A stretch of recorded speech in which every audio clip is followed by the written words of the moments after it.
Bago ipako si Jesus sa krus, nagkaroon siya ng huling hapunan. Ilan na nga ang disciples ni Jesus? Yung mga disipulo niya kasama.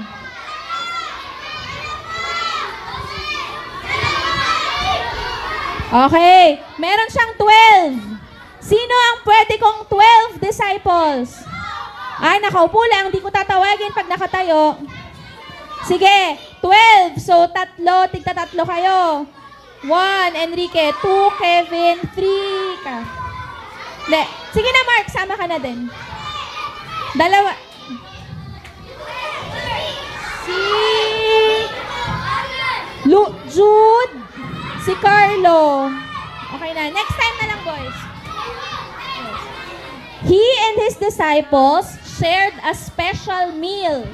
While they were eating the meal, Jesus picked up the bread. Hinawakan niya ang tinapay. Ano yung sinasabi sa church? Hinawakan niya ang tinapay. Hinati niya sa kanila at sinabi, kainin. Ano sabi? Take this bread and eat it. This is my body.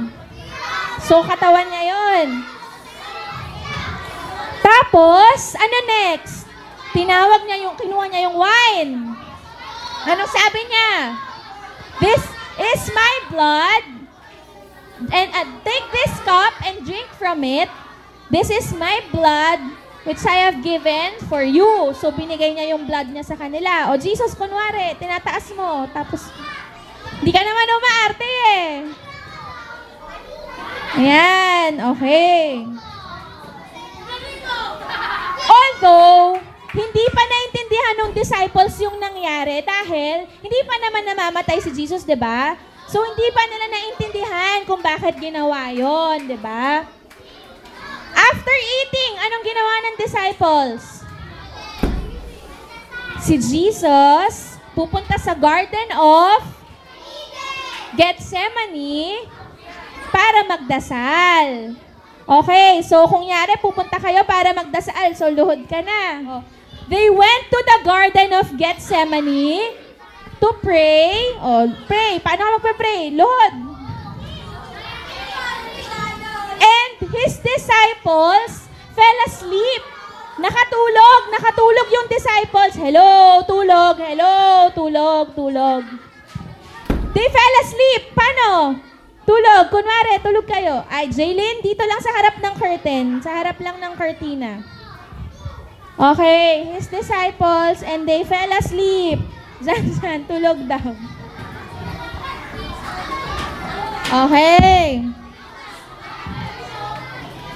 At tapos, Jesus saw them and woke them up. Ginising mo sila.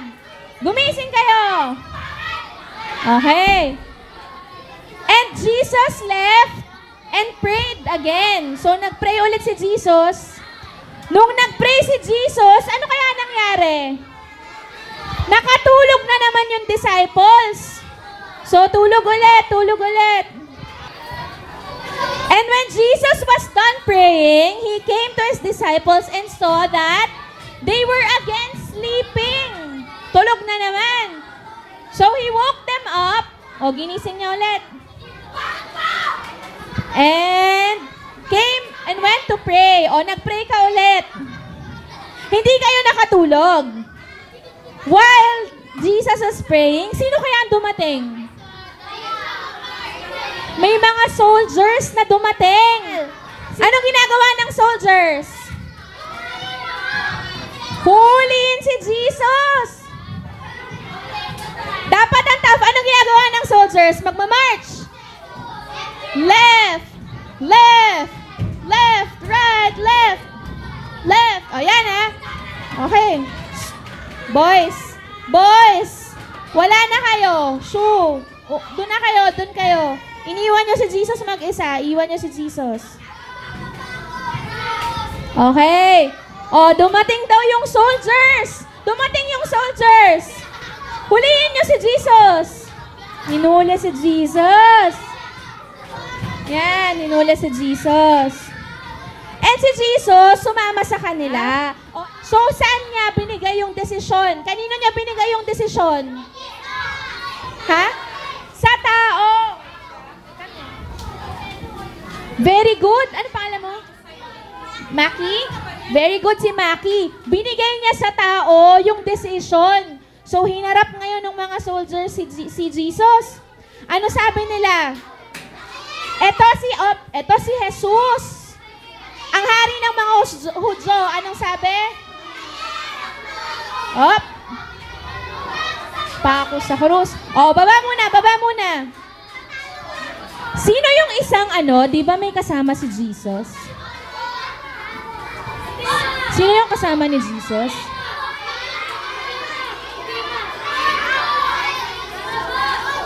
Sino sabi? Si Barabbas or si Barabas sa Tagalog. Sa English, ang basa doon, Barabbas. Okay. Upo na. Si Barabbas, anong ginawa ni Barabbas? Di ba kriminal siya? Nagnakaw. Hindi. Di ba kriminal siya? Bad siya eh. Si Jesus, may kasalanan ba? Wala.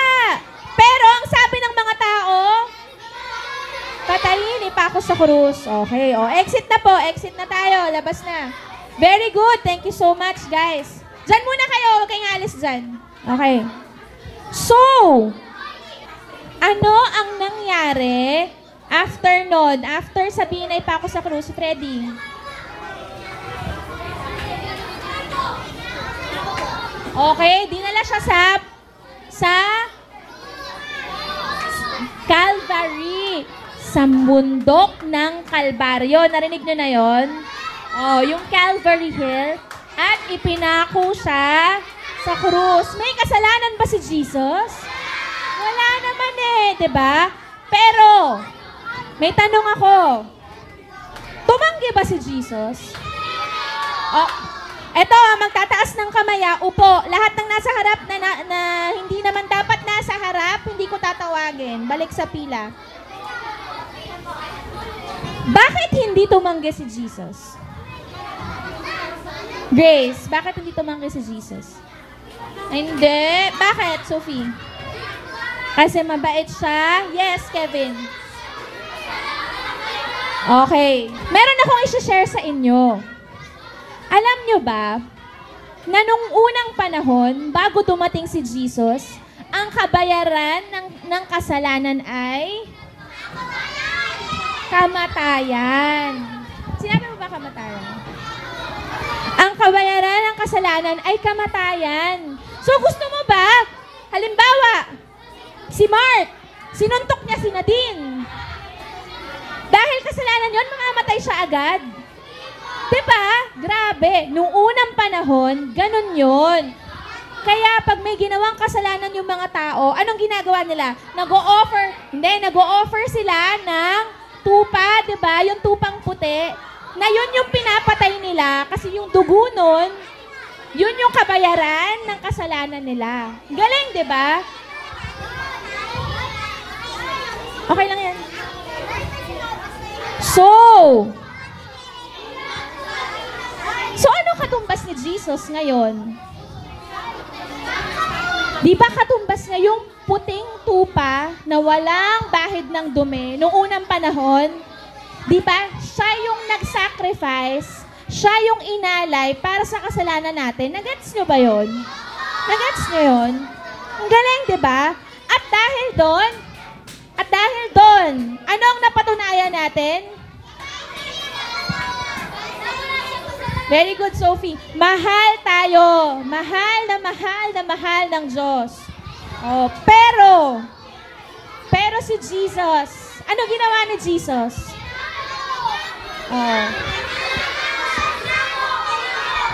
Isa-isa lang. Upo na. Hindi. Upo na. Hindi na ako magbibigay ng prize. Wala. Okay. Si Jesus, wala na. Upo na po. Baba na yung kamay. Si Jesus, kahit hindi niya kasalanan, inako niya. Hindi lang kasalanan mo, hindi lang kasalanan niya. Kasalanan ko, kasalanan ng lahat ng tao. Meron tayong blanket. Nasaan yung blanket? Okay. O, ganito, may dare ako. Pagkasayin nyo nga yung sarili nyo sa ilalim nito. Walang magtutulakan. Walang matatakbuhan. Okay, stop. Ano na patunayan nyo doon sa puting kumot? Kasya kayo? Kasya kayo sa ilalim? Hindi, diba? Kasya pa sila? Nagkasya ba kayong lahat? Bakit kaya? Maliit. Maliit, diba? Masikip. Maraming tao. Punong-puno. Tama na. Nadaganan na sila, diba? Diba hindi kayo nagkasya? Kasya kaya tayo sa puso ni Miko? Kasya ba tayo sa puso ni Jaylin? Kasya tayo sa puso ni Patricia? Hindi. Kasya ba kayo sa puso ko? Kasya kaya kayo sa puso ni Jesus? Kasya.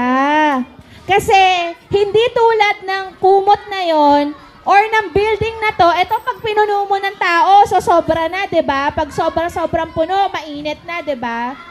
Sa puso ni Jesus, kasya tayo, kahit gaano karaming tao. Ganon kalaki ang pagmamahal ni Jesus. So, yun ang sinasabi na, how wide, diba? And how long, how high, and how deep His love is. Diba?